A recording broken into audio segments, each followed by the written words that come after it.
Hello there. So I'm back with another video, and you're watching Kylo. And you see, we're kind of looking at Earth right now.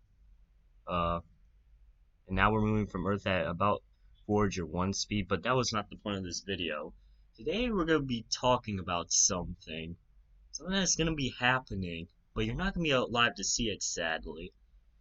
Now, you might have noticed I'm using Space Engine, and this is actually the second to latest version because the latest version is actually paid money, which I do not feel like asking to buy. Already spent enough money enough. So yeah, we're just gonna use the latest free version. But anyway, this should work just as well. So we're gonna leave Earth because, well, actually, it does concern Earth, but not as much actually. And actually, we have to zoom out, move out. Now at this rate, and you can see the Milky Way and Space Engine right there. But there's another galaxy right there,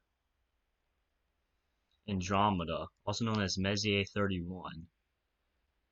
As you can as you can tell from the title of the video, you probably know what we're going to be into today. In fact, some of you, if you're just starting to learn about space and you're interested in it, you might have already heard about this. And yeah, but before we get into the video, I do want to talk a bit about the galaxies before we get into like the main topic of the video. But I guess you could say this is the topic. I don't know what that was right there. Just ignore it at the top left. Uh, that wasn't really important. That was just a Spotify song, okay? This Hot Girl Bummer. I don't get. It's just a misclick. I meant to put my screen brightness out. Okay, anyway, before we get too weirded out, let's get on to the next part. So before we get to Milky Way and Andromeda, I found an article. It said about we were on the other side of the Milky Way when the dinosaurs reigned, and actually, it's pretty cool to think about that because that is actually true. Because the first dinosaurs came about 250 million years ago, and the sun takes about 230 million years to orbit the galaxy. So wherever Earth was, which I think it was like right here, it was probably on this side when the dinosaurs first came up, and that was one orbit ago. So one orbit ago, mammals were not really around. So that's pretty cool to think about. I wonder what will happen in the next orbit. I guess you could say the least. But now let's get on to the main topic. I just thought that was kind of like, a little fun tidbit. It's pretty interesting when you think about it. Like, yeah, we were on the other side of the Milky Way. But now, you see, there's the Milky Way and then there's Andromeda. Two massive galaxies, well, and a galaxy cluster called the local group. Normally joined by other smaller galaxies. In fact, some of them being the Large Magellanic Cloud, that's small, and then you got the Small Magellanic Cloud, and then the third largest member, Triangulum. Now, just to let you know, since these galaxies are barreling towards each other at a pretty fast pace, actually, so Andromeda approaches Milky Way about 140 kilometers per second, so say. Now, at that rate, just to let you give a comparison, that would get you from Earth to the Moon in an hour, about an hour. So that's pretty fast, but of course, with this huge distance to cover, that is still pretty slow. Although, um, so you can actually see Andromeda in the naked eye when you go on Earth, but you can't really tell it's actually coming towards you just because the way space works. It's about 2.5 million light years of empty space back here that Andromeda has to reach before it can actually start colliding with the Milky Way. Andromeda is also much larger than the Milky Way. In fact, it's about 140,000 light years in this game. Some even put it at 200,000 actually, some studies. And then Milky Way, which we normally say it's about 100,000 light years. In Space Engine, it's 126,000 light years. So it's slightly smaller. So Andromeda would be the one that absorbs Milky Way. and this collision will happen in about 4 billion years.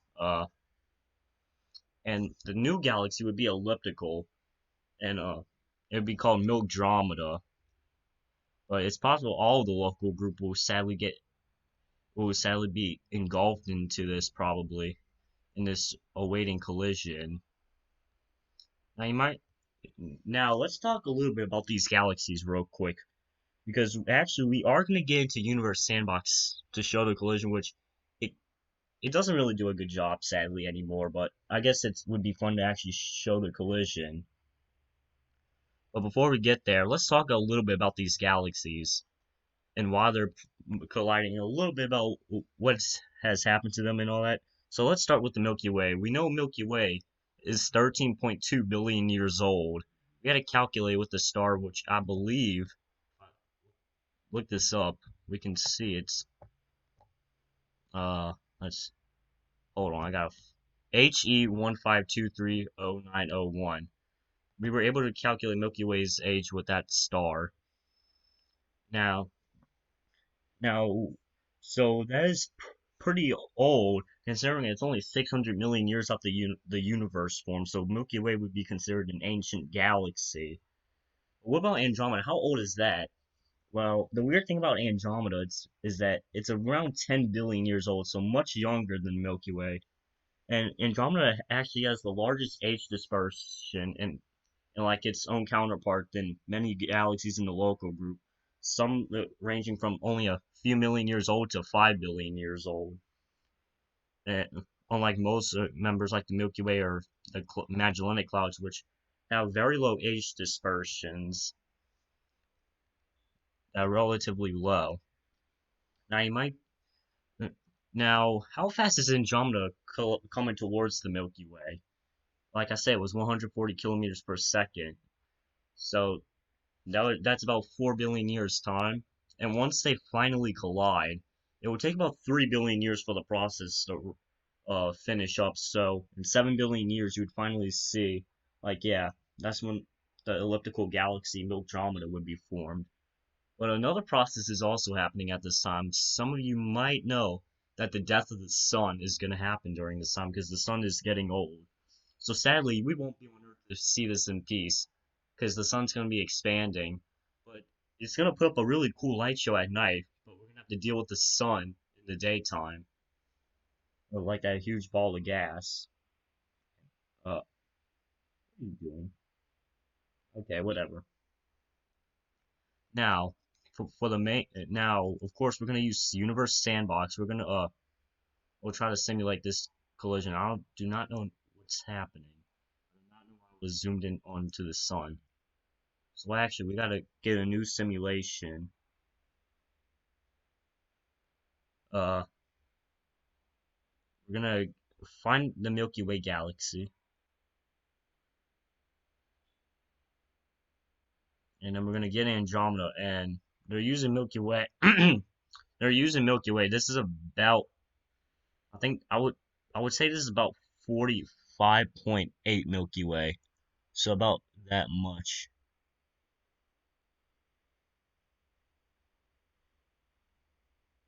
Now we're gonna use the sun. Try to view this from the sun. Now it is gonna get a little bit laggy. Well, it did get laggy for me anyway. The sun's like, well, about like right here. Put it about right there.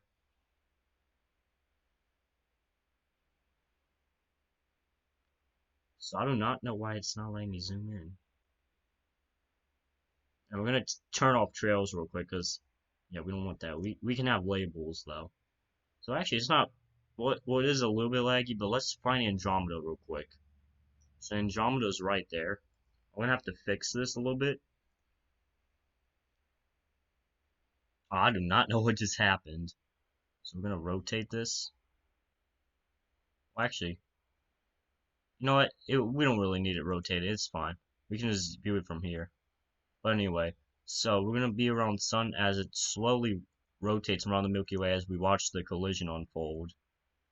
Then and I'll zoom out at times too, to show you how far it is. Now let's see. Now it does show us how far we are from the object actually, which is good. So distance, if we put this in light years, what's that about? So that's a little over 2.5 million light years, but that's actually pretty. So we're pretty much on point. So that would be good. So actually, we got up the speed a little bit. Now in Universe Sandbox, sadly, the speed slowly speeds up, but it's about 140 kilometers per second. And obviously, we're not going to get things done with hours per second, so we're going to have to go to millions of years if we want to see action unfold. Like, I would do about 10 million years per second, maybe. So I don't think I actually put it into launch mode. We should probably do that. Yeah, I did not put this into launch mode. I put the oh, it has orbit. Oh, well, of course it's not gonna do anything. Oh, wait, hold on.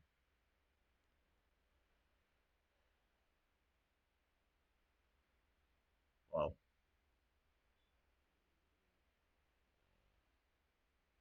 now we're gonna take that away. Now this Andromeda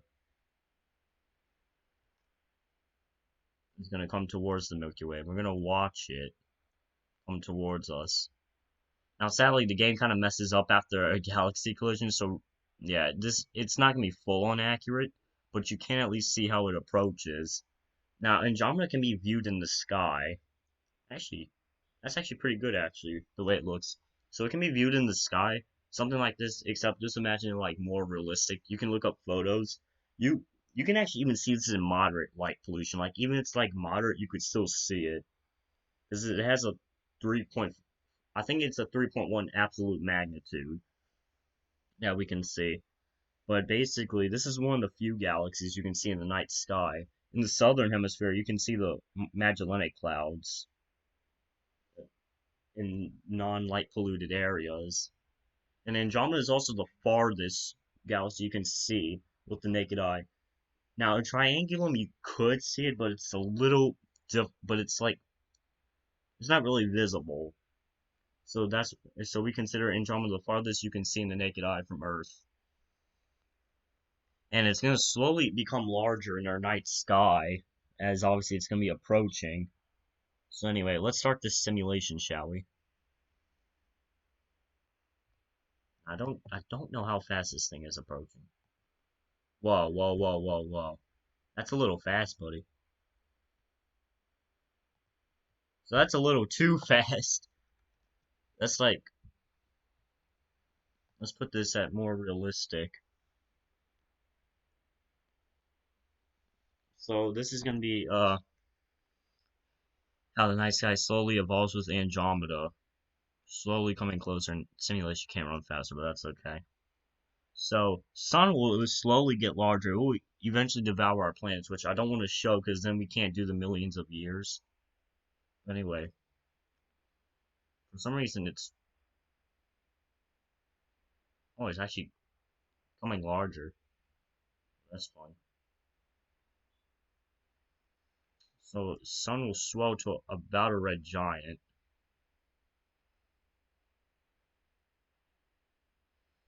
I can't really show the red giant, but that's okay.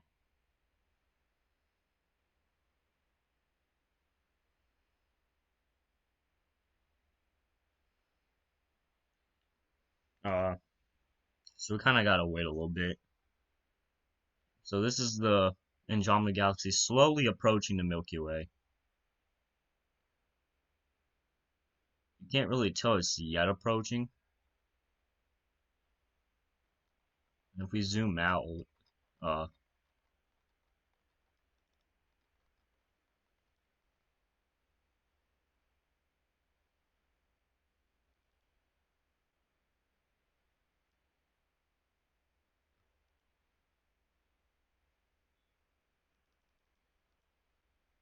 so I guess we're following the sun still, but that's okay. So you can see Andromeda's distance is well, for some reason it's picking up now. It's it's getting closer and closer. Uh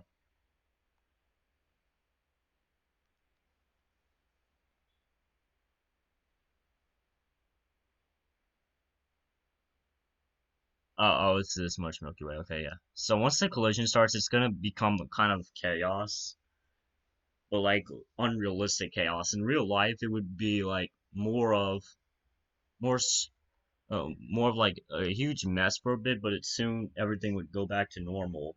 Now, our solar system won't be really affected because the stars in these galaxies are pretty much well spaced, so we shouldn't expect any star collisions.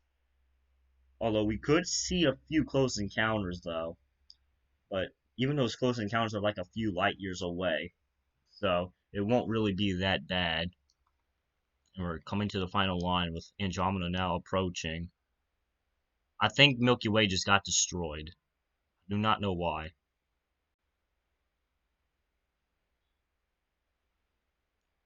I've never seen it do that. I think it could because of the roach limit, and now, well, Andromeda's now going away. That's cool. I don't really know what caused that.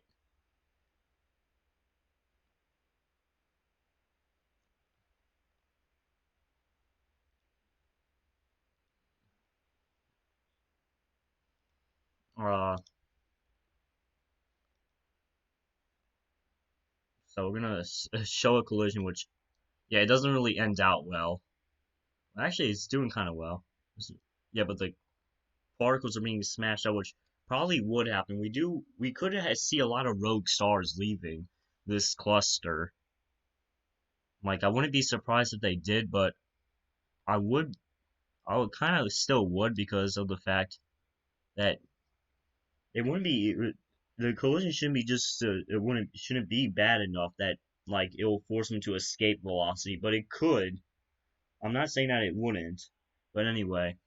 So, a look, now about the Andromeda thing. This galaxy will last for a while. It's probably gonna die off after like a few billion years and become just the black hole because the black holes will merge and and probably most of the local group will be destroyed. Like, and they will be sent flying out possibly. And the next few closest galaxies are like are too far away for Milky and Andromeda to even collide with. So Milky and Andromeda will probably just die out. It'll be nothing. It'll just be a black hole and dead stars. Sadly, after this collision happens. So yeah, the galaxy structures, the history, and the local group, all that will be destroyed. And it's currently getting destroyed as these galaxies slowly, violently approach each other. And we don't know who's moving. We don't know if it's Andromeda moving or us moving, we, but because we're inside, we assume it's Andromeda moving. But it could be both the galaxies moving. We never know. Well, of course, we're inside, so we can't really see it from the outside to see if it's moving. And plus, it would take a while for you to tell it was actually, inching closer. So, I guess this is just a topic to say, like, hey, like you probably heard that galaxies probably do collide, and we are gonna have one of our own. We might not be able to see it, but our greats will see it if we can. Well, we'll travel through space, obviously, and survive the death of the sun, or at least get advanced enough to like host colonies around the Milky Way. But anyway, I think that's gonna do it for today's video. Fun chatting with you guys, and peace.